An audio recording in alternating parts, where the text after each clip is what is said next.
I'm happiest when I'm creating things or seeing friends or even talking about the music and movies that I love. So it only makes sense that I come back now after an album that I really love was just released 2 weeks ago. And hopefully by the time I put this up, it'll be exactly 2 weeks. That will be Friday, October 14th, 2016. If I don't have it up by then, I'm sorry. I really shouldn't slack on the editing because it's the Wednesday, it's the 12th. So theoretically, I should have it up by then. If not, sorry. In later videos, I'll talk about the things that have changed since last time I put up a video and all kinds of culture, music, political, social. I'll talk about all that stuff in later videos, but for now, I'm in front of this camera again because I want to talk about Bon Iver's new album, 22 Million. I'm actually going to do a review of it because I've read quite a bit of music literature on the album, and none of them said what I wanted to say, so I don't know if my 2 bits counts for anything, but I'm going to throw it out there anyways, so it's only fair. First, let me establish a few criteria about how I review music. Number 1, I don't do numbered ratings. I hate it. I don't think it's an effective way to communicate whether or not an album is important or even good. It just doesn't say anything about it. It gets people angry, and it creates a lot of miscommunication about what people should feel about the album. I do not pretend to approach music with an objective ear. I know what I like, and I like most things. So I listen to a lot of music, and I approach music differently than most because of it. I've had a lot of exposure to more interesting genres lately. I started getting really into ambient music in order to prepare for this album, and yeah, I completely approach this very differently, so keep that in mind if you feel like you can't relate to what I'm saying about an album because it sounds too out there, I guess. I'm a little worried about that. I'm a little worried about coming off as not understandable, because clarity is something that should be important in any sort of review. First things first, I'm a huge Bon Iver fan. As soon as I heard the single 33 God, I went out that day and I pre-ordered the album, which came with this vinyl copy of the actual album and the 2 singles that preceded it, 10 Death Breast and 22 Over Soon with infinity signs. I'll talk about that kind of stuff in a later video. I'll talk about me talking about that later stuff in other videos later. I found the music on 33 God to be some of the most emotionally appealing music I've heard in a very long time, and it got me very excited for this album. And it also revealed a lot to me about where this album was going to go as a piece of music, because I knew it wasn't going to be at all similar to Bon Iver or Forever Ago. I'm also approaching 22 Million as a full body of work. This includes not only the artwork for the album, but the physical packaging surrounding the album, the Hagen letter, and the conversations with the artist who did all the album artwork, that he had a conversation with some news outlet about it because everyone wanted to know what the hell all these symbols were about. I'm going to link all those things below. That would be the Hagen letter and the interview. In order to physically hold the album, you'd have to go out and buy it. And if you're not weird like me, there's probably no point.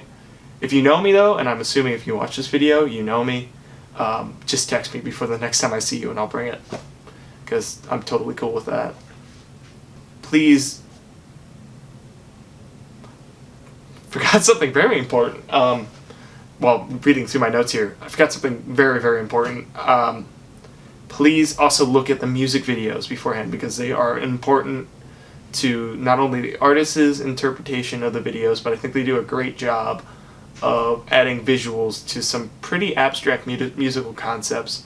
The video for 29 Stratford Apps is very good at illustrating it. It's also trippy as balls, so I recommend it. Please watch/read these things before going into this review. I mean, you can go to the review without it, but I feel like being educated on this album before listening to me prattle on about it for about 5 minutes will be helpful for you to understand where I'm coming from. And so let's get into the review of Bon Iver's 22 Million. I'm going to be reading a little bit off a script, and when it's not professional, but neither am I. So I'm going to be reading a little bit off a script because I wrote a whole album review out in response to someone else's review. So I feel like this will help me keep from straying as I have in the past on these things. And I think it will actually make this a better viewing experience for you guys. So, this is not a perfect album. I love it dearly, but it's got big flaws. Sometimes Vernon comes off as being obtuse just to be obtuse, and I don't think he's meaning to do that at all. This is not a sequel to Bon Iver, or Forever Ago even. There is no Holocene on this album, and there is no Skinny Love either. Instead, this is an album about music and memories. It often feels rickety, like the arrangements will fall over if someone pushes them the wrong way. Sometimes it's vaporous. The song 21 Moonwater is barely a song at all. It reminds me more of a Tim Hecker piece, an ambient artist, than it does anything else. It drifts and coagulates randomly like NyQuil dreams. This song, 21 Moonwater, explains why you either love or hate this album. It sounds like someone described Bon Iver to a sentient blender that spit back out a garbled mess that contains only small bits of solid that are their own fluids. This track is not an anomaly, however. It's a transition and an explanation. The lyrics that open it go, the math ahead, the math behind, it's Moonwater. 22 Million abandons the cabin that people love imagining Vernon stumbling out of in 2006. Instead, electronics wash over the elements that Vernon loves to make his songs out of. All rusticness is replaced with a palpable anxiety that holds the music captive. The raw beauty of Bon Iver's drummer's vocal performance on the song 29 Stratford Apartment is turned into something alien by a burst of very strange distortion in the last verse. Nothing in this album comes easily. Vernon's own struggles with anxiety post Bon Iver contributed to this album's long gestation period and shaky existence. There was a point in time where Vernon's thought about scrapping the whole thing. This was just back in January, so I'm grateful to have this album at all. The album itself requires an ear for how ambient music can inform more structured songwriting. It requires listeners to accept the premise that music as a physical escape is both impractical and impossible. If you come into the album expecting a stoned waltz through Vernon's memories, then you'll be sorely disappointed. But if you approach 22 Million expecting something new and perhaps difficult, you might find that it's surprisingly beautiful. Each song flows into the next like an art film cuts between scenes.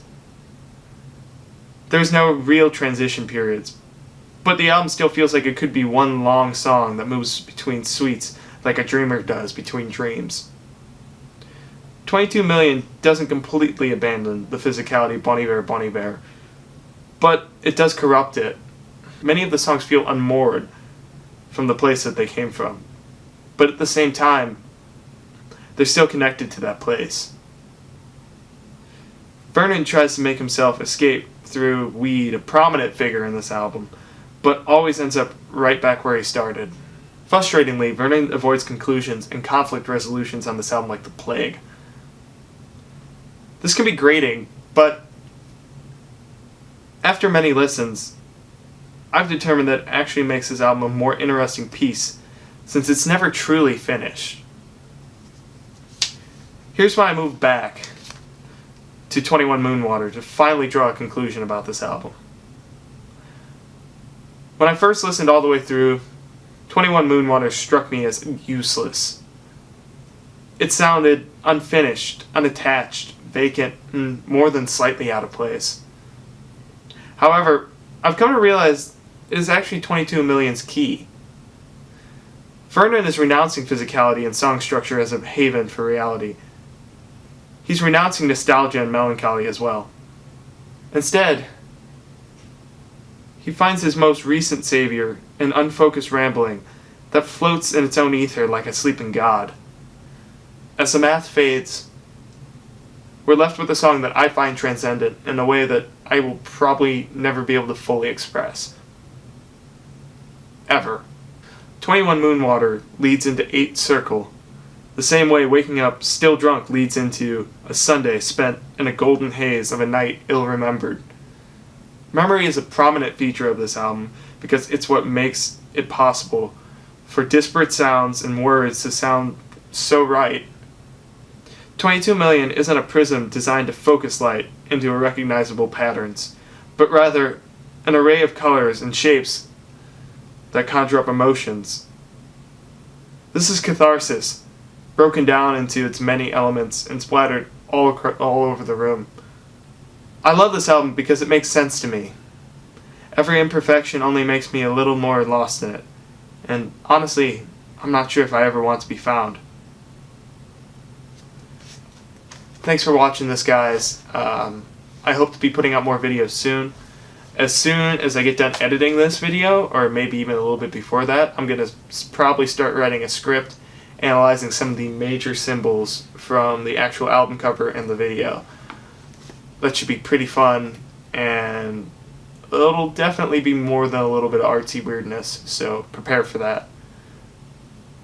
Thanks for Rich for lighting a fire under my ass and trying to get me to record another video. I really appreciate it. To everyone that watches my channel as a close friend, thanks for watching. I really appreciate it. And I hope to see you guys soon. And if this video only ever reaches my friends, I'm completely okay with that.